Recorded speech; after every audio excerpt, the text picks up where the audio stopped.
Victor Brantley, 2744. What's going on with you? I don't know, Dad. I hate the system here. The red tape is ridiculous. You're working in a hospital now. You're no longer out in the field. And every decision you make here affects not only the patient, it also affects the hospital. So we need rules, Jake. The system's rules, my rules. Well, no offense, Dad, but your system and your rules kind of suck. Dr. Robert, 2744. Well, that's life. We do the best we can. All right, well, hopefully you won't have to listen to me complain about it, and I'll be gone soon. Are you still trying to go back to Africa? Africa or anywhere else. Anywhere is fine with me. The sooner, the better. So I'm just, after the mess of my last post, I'm like radioactive waste anywhere that I apply. Look, if you would only settle down and stop being so eager to be someplace else, you might find everything you need right here in Pine Valley. Dad, there's nothing here for me in Pine Valley. With the exception of you, Mom, and Ted, there's nothing. I got nothing. We may need to pry this company out of their well-manicured little hands. And it won't be pretty. We may have already missed that perfect opportunity. Given Kendall's infidelity, I believe that the animosity was going to continue to build. But it turns out, they're back to being best buds. And that proves that we need a third party. As a catalyst. If Babe wants to sit in the big chair, then she's going to have to help us kick the present occupant out of it. Yeah, well, Babe is tired of carrying their water for them. She's not ready to go cutthroat either. Well, maybe she needs to be taught the fine art of the velvet knife.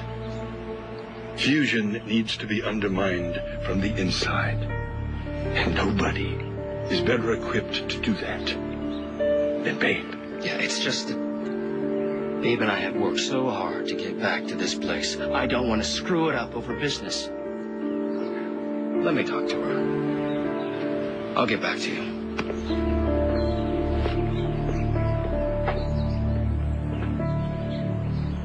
Cassandra, will you please stop being like this? Oh, I'm not being like anything. Jesse is the one who's shown us who he really is, Mom. Jesse has tried to balance doing his job against a stepdaughter who kept secret about a crime she was a part of. I didn't know what we hit. Okay, both of you are so ready to blame me. We're not criminals. I know you're not a criminal. Well, then I should be able to go to Paris and be with my dad when he needs me. He might die. I kind of doubt that.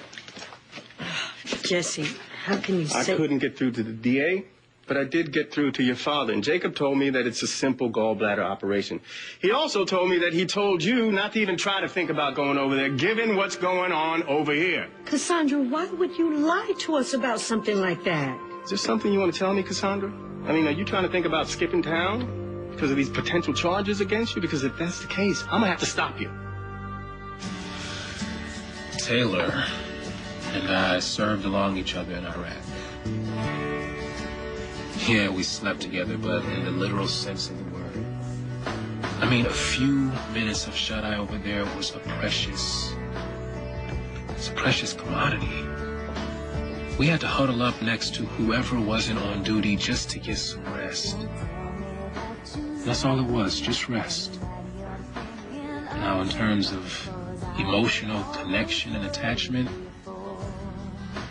I don't know anything else that gets more intense and more real than what we all had for each other. That's the way it works. That's how things happen with members on a platoon. And things can happen that make it... What things?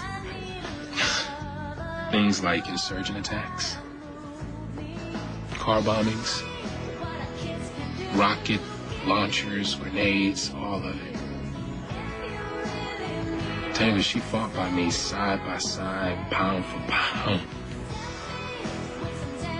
And, our platoon, they all didn't make it. Oh, God. Yeah, well, now you know exactly what Taylor and I mean to each other.